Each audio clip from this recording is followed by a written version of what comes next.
اعلان بالفور 1917 یہودی آباد ہونے شروع ہو گئے، اور اصل میں اسی کے لیے خلافت کو منسوخ کرایا گیا۔ سلطان عبد الحمید، اگرچہ یہ ترکی خلافت جو ہے مرد بیمار کمزور، پھر بھی وہ مسلمانوں والا جذبہ اتنا تھا، انہیں بڑی سے بڑی رشوت پیش کی گئی تھی۔ ظاہر بات ہے یہودیوں سے بڑھ کر رشوت دینے والا کون ہو سکتا، جن کے ہاں ایسے بینکر ہوں جو 40 بلین ڈالر کا ایک چیک لکھ سکیں۔ پھر یہ کہ ان پر سیاسی دباؤ بہت ڈالا گیا، انہوں نے جب تک خلافت عثمانیہ برقرار رہی یہودیوں کو فلسطین میں آباد ہونے کی اجازت نہیں دی، کہ جو معاہدہ کیا تھا حضرت عمر نے رضی اللہ تعالی عنہ، خلیفہ ثانی نے، خلیفہ راشد نے، ہم اس کے پابند ہیں اور ہم یہاں یہودیوں کو آباد ہونے کی اجازت نہیں دیں۔ لہذا انہوں نے اس خلافت ہی کا بستر طے کرایا، اس لیے کہ نہ رہے بانس نہ بجے بانسری، نہ مسلمانوں کی وحدت ملی کی کوئی علامت دنیا میں باقی رہے، اور نہ مسلمان کسی مسئلے پر جمع ہو کر کوئی موقف اختیار کر سکے۔ اعلان بالفور کے نتیجے میں آباد کاری شروع ہوئی، 1948 میں اسرائیل قائم ہو گیا، معجزہ ہو گیا، 1967 میں اس کی توسیع ہو گئی۔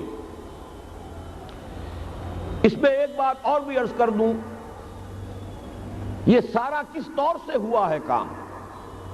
آپ نے زائنزم کا نام تو سنا ہے، صہیونی تحریک، خود اس کا جو بابا آدم تھا، آرڈر آف الومیناٹی، 1776 یکم مئی یہ نظام قائم کیا وائساپ نے، اور اس نظام کے تحت فری میسنری اور lodges of the great Orient قائم کیے گئے۔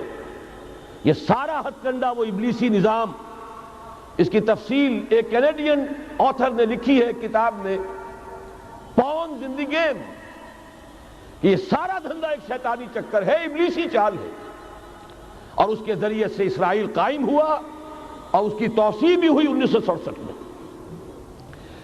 اب یہاں تک پہنچنے کے بعد ان کے پیش نظر بقیہ دنیا کی تسخیر اور اسے فتح کرنے کا معاملہ ہے، اور سب سے بڑھ کر اسلام کی بیخ-کنی اور اس کا راستہ روکنا، یہ ان کے پیش نظر ہے۔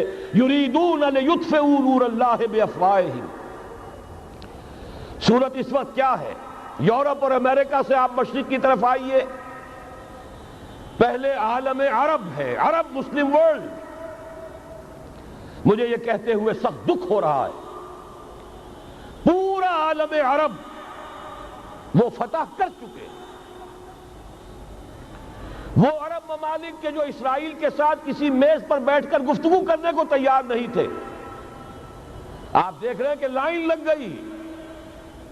کبھی صرف انور سادات نے ریکگنائز کیا تھا، پوری دنیا میں شور مچا تھا، اس پر لعنت ملامت ہوئی تھی، اب تو ایک ایک کر کے، وہ شاہ حسن ہو چاہے شاہ حسین ہو، اب تو وہاں سے ویزے ختم ہو رہے ہیں۔ سعودی عرب اور امارات، انہوں نے جو کچھ کاروباری بندشیں لگائی ہوئی تھی وہ ختم کر دی گئی، ان میں نرمی پیدا کر دی گئی۔ یہ صورتحال ہے کہ واقعتاً ان کی جو عالمی تسخیر کا پروگرام ہے وہ آگے بڑھ رہا ہے، اور بدقسمتی سے امت مسلمہ کا جو قلب ہے، اس امت کا قلب امیین پر مشتمل ہے۔ هو الذی بعث فی الامیین رسولا منہم یتلو علیہم آیاتہ ویزکیہم الی آخر الآیہ۔ حضور بھی امی تھے، انہی میں سے تھے صلی اللہ علیہ وسلم، لیکن آج وہ قلب جو ہے عالم اسلام کا، وہ یہودیوں کے شکنجے میں کسا جا چکا ہے۔ اکثر وہاں کے جو حکمران ہیں، امریکہ کے ایجنٹ ہیں، سٹوجز۔ یہ حالات جہاں تک عالم عرب کا تعلق ہے، تلخ حقائق ہیں جو بیان کر رہا ہوں، اس لیے کہ آپ کے سامنے رہنا چاہیے۔ یہ جو اقبال نے کہا کہ دنیا کو ہے پھر مار گئے روح و بدن پیش، ابلیس نے پھر اپنے درندوں کو ابھارا، اللہ کو پا مر دیے مومن پہ بھروسہ، ابلیس کو یورپ کی مشینوں کا سہارا۔ یہ دوبارہ ایک بہت بڑے پیمانے پر حق و باطل کا گھمسان کا رنگ پڑنے والا ہے۔ ملاحم کی جو حضور صلی اللہ علیہ وسلم نے پیشین گوئیاں فرمائی،